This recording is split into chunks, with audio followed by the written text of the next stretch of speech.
Next senator from the state of Illinois, Barack Obama.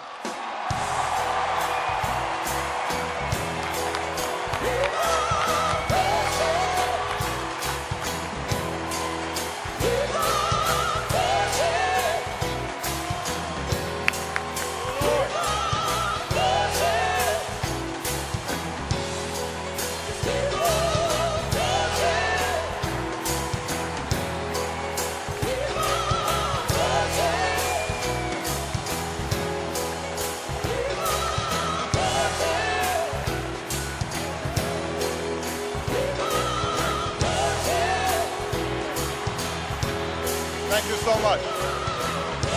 Thank you so much. Thank you. Thank you. Thank you so much. Thank you so much. Thank you. Thank you.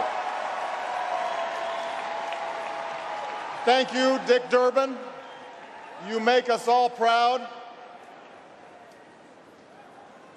On behalf of the great state of Illinois,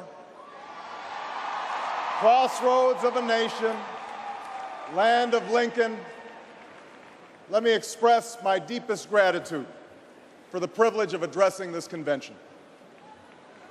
Tonight is a particular honor for me because, let's face it, my presence on this stage is pretty unlikely. My father was a foreign student, born and raised in a small village in Kenya. He grew up herding goats, went to school in a tin roof shack. His father, my grandfather, was a cook, a domestic servant to the British. But my grandfather had larger dreams for his son. Through hard work and perseverance, my father got a scholarship to study in a magical place, America, that shone as a beacon of freedom and opportunity to so many who had come before. While studying here, my father met my mother. She was born in a town on the other side of the world, in Kansas.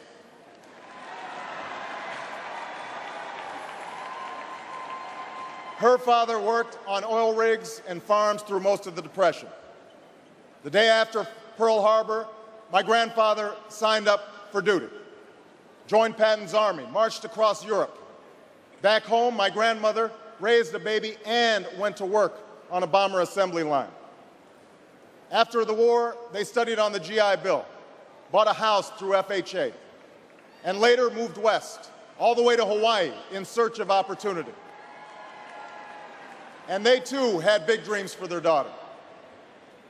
A common dream born of two continents. My parents shared not only an improbable love, they shared an abiding faith in the possibilities of this nation. They would give me an African name, Barack, or Blessed, believing that in a tolerant America, your name is no barrier to success. They imagined me going to the best schools in the land, even though they weren't rich, because in a generous America, you don't have to be rich to achieve your potential. They're both passed away now.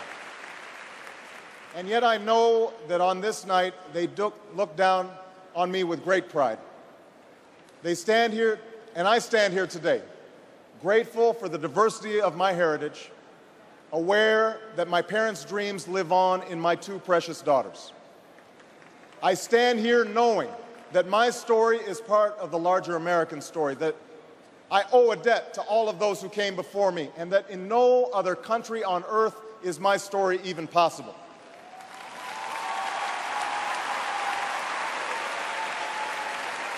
Tonight, we gather to affirm the greatness of our nation, not because of the height of our skyscrapers or the power of our military or the size of our economy.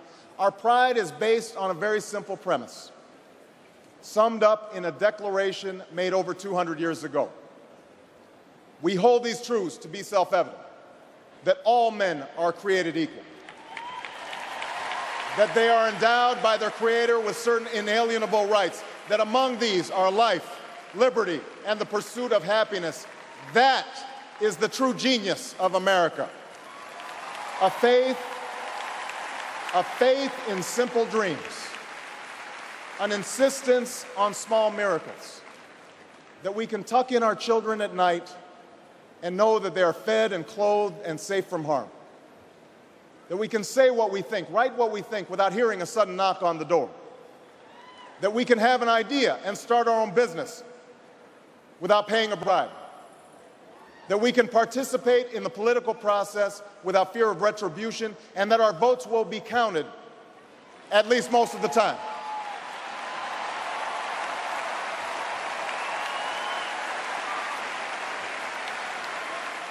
This year, in this election, we are called to reaffirm our values and our commitments, to hold them against a hard reality, and see how we're measuring up to the legacy of our forebears and the promise of future generations. And fellow Americans, Democrats, Republicans, Independents, I say to you tonight, we have more work to do. More work to do for the workers I met in Galesburg, Illinois, who are losing their union jobs at the Maytag plant that's moving to Mexico, and now are having to compete with their own children for jobs that pay $7 an hour. More to do for the father that I met who was losing his job and choking back the tears wondering how he would pay $4,500 a month for the drugs his son needs without the health benefits that he counted on. More to do for the young woman in East St. Louis and thousands more like her who has the grades, has the drive, has the will, but doesn't have the money to go to college. Now, don't get me wrong. The people I meet in small towns and big cities, in diners and office parks, they don't expect government to solve all their problems. They know they have to work hard to get ahead, and they want to. Go into the collar counties around Chicago, and people will tell you they don't want their tax money wasted by a welfare agency or by the Pentagon. Go into any inner city neighborhood, and folks will tell you that government alone can't teach our kids to learn. They know that parents have to teach, that children can't achieve unless we raise their expectations and turn off the television sets and eradicate the slander that says a black youth with a book is acting white. They know those things.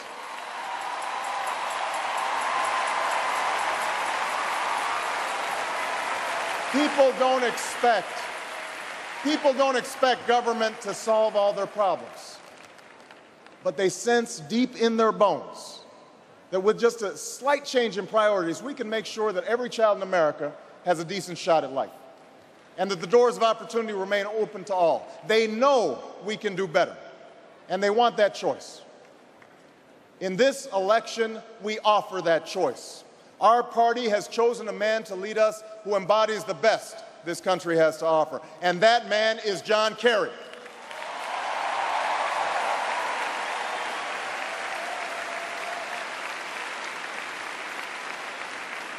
John Kerry understands the ideals of community, faith, and service because they've defined his life. From his heroic service to Vietnam, to his years as a prosecutor and lieutenant governor, through 2 decades in the United States Senate, he's devoted himself to this country. Again and again, we've seen him make tough choices when easier ones were available. His values and his record affirm what is best in us. John Kerry believes in an America where hard work is rewarded. So instead of offering tax breaks to companies shipping jobs overseas, he offers them to companies creating jobs here at home. John Kerry believes in an America where all Americans can afford the same health coverage our politicians in Washington have for themselves. John Kerry believes in energy independence, so we aren't held hostage to the profits of oil companies or the sabotage of foreign oil fields. John Kerry believes in the constitutional freedoms that have made our country the envy of the world, and he will never sacrifice our basic liberties, nor use faith as a wedge to divide us.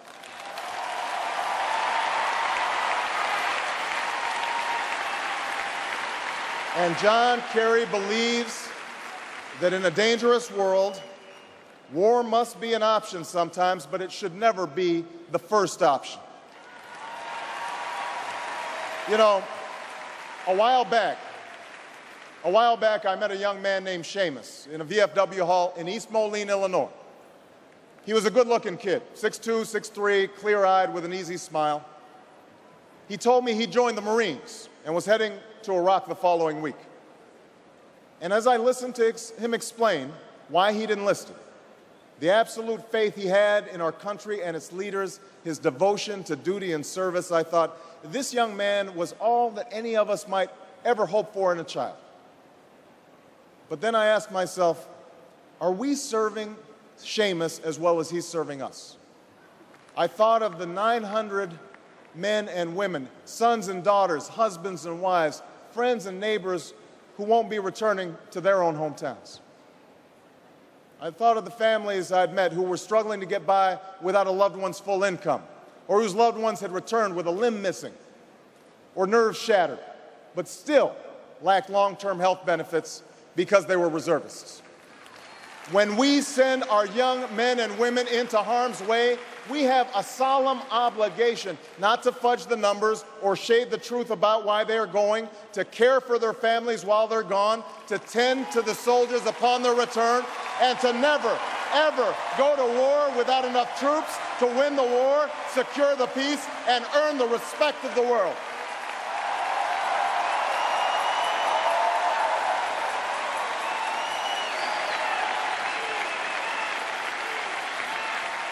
Now let me be clear. Let me be clear. We have real enemies in the world. These enemies must be found, they must be pursued, and they must be defeated. John Kerry knows this.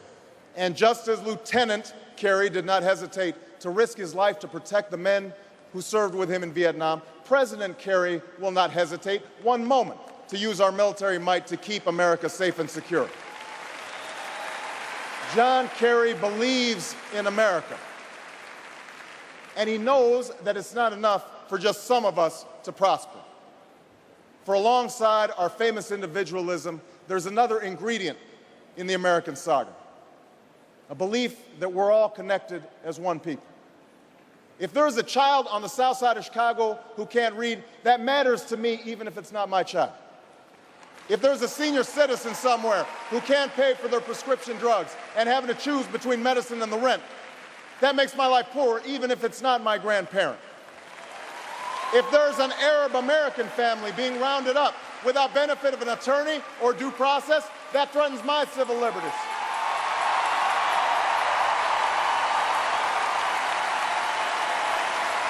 It is that fundamental belief. It is that fundamental belief, I am my brother's keeper, I am my sister's keeper, that makes this country work. It's what allows us to pursue our individual dreams and yet still come together as one American family. E pluribus unum, out of many, one. Now, even as we speak, there are those who are preparing to divide us. The spin masters, the negative ad peddlers, who embrace the politics of anything goes. Well, I say to them tonight, there is not a liberal America and a conservative America. There is the United States of America. There is not a black America and a white America and Latino America and Asian America. There's the United States of America.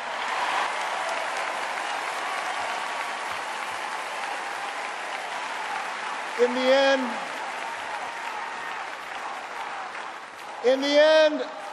end, that's what this election is about. Do we participate in a politics of cynicism, or do we participate in a politics of hope? John Kerry calls on us to hope. John Edwards calls on us to hope. I'm not talking about blind optimism here, the almost willful ignorance that thinks unemployment will go away if we just don't think about it, or healthcare crisis will solve itself if we just ignore it. That's not what I'm talking about. I'm talking about something more substantial. It's the hope of slaves sitting around a fire singing freedom songs, the hope of immigrants setting out for distant shores, the hope of a young naval lieutenant bravely patrolling the Mekong Delta, the hope of a mill worker's son who dares to defy the odds, the hope of a skinny kid with a funny name who believes that America has a place for him too.